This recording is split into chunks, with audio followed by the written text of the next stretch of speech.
मैं मुसलमानों को आह्वान करता हूं कि मुसलमानों को आगे आना होगा ईवीएम के लिए, संविधान को बचाने के लिए, ईवीएम हटाने के लिए, संविधान को बचाने के लिए। मुसलमान के इलाके में ही तो ईवीएम खराब होते हैं, ईवीएम हैक होते हैं, उसके बाद उनके वोटर लिस्ट से नाम काट दिया जाता है वगैरह वगैरह। ये सारे कांड तो होते ही है मुसलमानों के साथ। मुसलमान भारत में थर्ड क्लास सिटीजन है, एक बार में मैं कई बार कह चुका हूँ।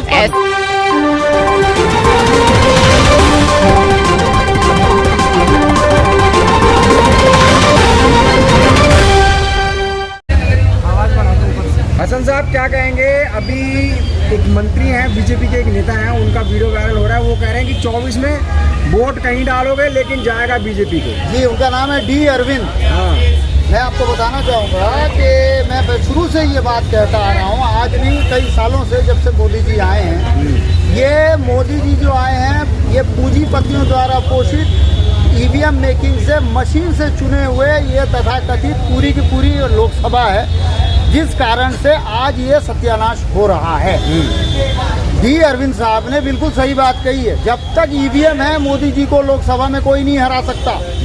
ये पक्की बात है। इंडिया जितना बड़ा गठबंधन बन जाए, ईवीएम का विरोध करने के लिए कोई आता नहीं है। विरोध करना पड़ेगा, क्योंकि इससे पहले उन सबको जिता चुके हैं। मायावती हो, सपा को भी जिता चुके हैं, बसपा को भी, आरजेडी को भी, सबको भी जिता चुके हैं। ये ब्राह्मणों की चाल होती है, पहले स्टेट में उनको जिता दो, उसके बाद जो अपना खेल करते रहो, स्टेट में अभी भी जिताते रहो, ताकि लोगों का ये बना लगे। आप मशीन से कोई किस्म का चुनाव नहीं करा सकते। मशीन से गणतंत्र में कोई चुनाव नहीं हो सकता, ये तो पक्की बात है। ये तो सभी जानते हैं, दुनिया में कहीं नहीं है सिवाय भारत के।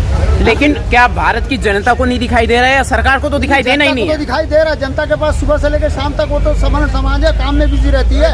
लेकिन जो हमारा एलिट क्लास है, जो हमारा एजुकेटेड क्लास है, उसको सोचना चाहिए, समझना चाहिए। हमारे सुप्रीम कोर्ट को संज्ञान लेना चाहिए। सुप्रीम कोर्ट जो है इसका संज्ञान ले सकता है। सुप्रीम कोर्ट जब संज्ञान ले सकता है, इसका संज्ञान ले सकता है, तो ईवीएम का, संविधान का, इस सब का संज्ञान नहीं ले सकता। लेकिन बहुजन नेता तमाम खामोश है इस पूरे। बहुजन नेता करे तो क्या करे, बेचारे गरीब होते हैं ना। बहुजन से उनका बैकअप नहीं होता, उनके पास कोई बाहर की कोई प्रॉपर्टी तो है नहीं। जिन उनके पास एक ही पोस्ट बचा है, मंत्री पद का या एमएलए का, एमपी का पोस्ट बचा है। 131 तो बैठे हैं, लेकिन उनका पद है ना, उनको अगर वो आवाज उठाएंगे तो उनका पद, ओम बिरला जी बैठे, अध्यक्ष बन के बैठे हो, एक्सपेल कर देंगे। क्या कर लेंगे आप? अब अदालत में जाएगा, अदालत में ब्राह्मण बैठा हुआ है, ब्राह्मणों के अंदर न्यायिक चरित्र नहीं होता। ये 1919 में 7th अमेंडमेंट में अंग्रेजों ने कह दिया।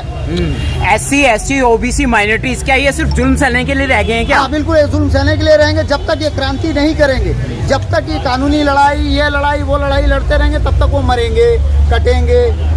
इन्हें आना होगा। खुसूसन मैं मुसलमानों को आह्वान करता हूं कि मुसलमानों को आगे आना होगा ईवीएम के लिए, संविधान को बचाने के लिए, ईवीएम हटाने के लिए, संविधान को बचाने के लिए, संविधान को प्रिवेल करने के लिए।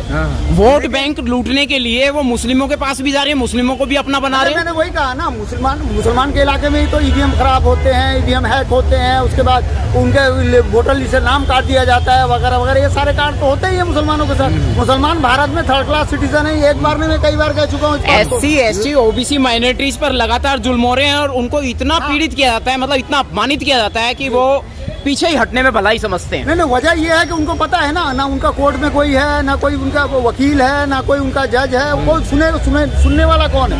इनके पास तो सब कुछ है ना। ये तो सर पे पेशाब करने के बाद भी इनका समाज आके खड़ा हो जाता है, कहता है भाई कोई जुर्म है ही नहीं। वाकई में जुर्म नहीं। संविधान में कहाँ लिखा है कि किसी के सर पर मुद्दे हो तो कोई जुर्म है? आर्थिक व्यवस्था किसकी बेहतर है, SC, ST, OBC माइनॉरिटीज की या जनरल कैटेगरी वालों की? कैटेगरी की सारा का सारा 80% पैसा तो उन्हीं के पास है। अंबानी, अडानी, पूरा ब्राह्मणों के पास है, जमीन जायदाद सब कुछ तो उनके पास है। अब तो EWS से वो तो सब चीज पर कब्जा करके बैठ गए। तो ये जो ईवीएम की जो लड़ाई है, जो लड़ाई लगातार बहुजन समाज 2014 से बोल रहा है ईवीएम में गड़बड़ है, गवर्नमेंट मिश्राम लगातार कह रहे हैं ईवीएम में गड़बड़ है। उसके बाद अब तो मंत्री ने भी बोल दिया। हाँ, मंत्री ने तो साफ कर दिया। इससे पहले भी एक मंत्री ने बोला था, ऐसा नहीं, हरियाणा के एक और मंत्री ने भी इस बात को कही थी, और ये कही थी कि भाई ईवीएम जो है, हम जब तक ईवीएम है हमें कोई नहीं हरा सकता। ये बिल्कुल सच है, ये बिल्कुल सच है। सिर्फ असदुद्दीन अवैसी जैसे हिंदुस्तान के जो तथाकथित होने वाले प्रधानमंत्री, जो असदुद्दीन अवैसी जी हैं MIM के, वो हिंदुस्तान के प्रधानमंत्री अवश्य बन जाएंगे, वजीर आजम जरूर बन जाएंगे, मैं ये समझता हूँ। क्योंकि बार बार हिंदुस्तान कहते हैं, इंडिया दैट इज भारत तो कहते नहीं, कहते हैं मैं बैरिस्टर हूँ। बीजेपी के वो असल में एक चेले हैं, हैदराबाद के सांसद हैं, है ना, वो उन्हीं के चेले हैं, वो भी कभी ईवीएम पर सवाल नहीं उठाते। हाँ। तो ऐसा कि इस जैसे मुसलमानों की हमें कोई जरूरत भी नहीं है। बीजेपी के हैं, ये तो ब्राह्मण ही थे असल में, जिस तरह वो फारूक अब्दुल्ला तो हो। बहन जी को लेकर क्या कहोगे फिर आप? और बहन जी के ताल्लुक से इतना है कि बहन जी का जो है अभी इंडियन इंक्लूसिव अलायंस में भी वो आने चाहिए, आ जाएं। वो कब तक ईडी सीबीआई से डरती रहेंगी? मैं तो बहन जी से इतना कहूँगा कि ईडी सीबीआई से क्या डरना, अब तो लोगों को पता लग ही गया है। जो भी बीजेपी के खिलाफ आ रहा है, जो भी सामंतवादियों के खिलाफ आ रहा है, सबके खिलाफ लग रही है। बहन जी को आ जाना चाहिए। ईवीएम के खिलाफ इतनी स्पष्ट टिप्पणी होने के बाद भी बहुजन समाज घरों पर बहुजन समाज, देखिए बहुजन समाज के पास क्या है? सवाल ये है, न कार्यपालिका है, न न्यायपालिका है, क्या है उनके पास? यही संगठन बना लेकिन बना के सड़कें भरने की ताकत तो है उससे। सड़कें भर के क्या कर लेंगे? गोली खाएंगे, डंडा खाएंगे, आप क्या चाहते हो वो खाएं? हम गरीब लोग, हमारे पास जो गरीब लोग हैं, हमारे पास तो सुबह से लेकर शाम तक हम मेहनत करके खाने, मेहनत कश लोग हैं ना। क्या करेंगे वो मेहनत कश लोगों को? ये मारोगे? अब तो ये न्यू एजुकेशन पॉलिसी लाके अब तक तो यही हुआ, जो ब्राह्मणों ने लिखा वही हमने पढ़ा। मंदिर पहाड़ लेके उड़ गया, ये फलाना हो गया, वो ठिकाना हो गया, यही पढ़ा। भाई साहब, जो मुस्लिमों से मुस्लिम हो करके भी हाँ। लड़ाई लड़ी है, शहीद भगत सिंह हाँ। को ले लो, जो भगत सिंह जी की आवाज़ उठाई, वकील ने, एडवोकेट ने, मुस्लिम था, लेकिन उनको भी दबा दिया, आसिफ अली जी को भी। अभी जो है आपने देखा होगा, पाकिस्तान से जो लड़ाई लड़ी थी, वीर अब्दुल हमीद शहीद है, उनका चैप्टर हटा दिया।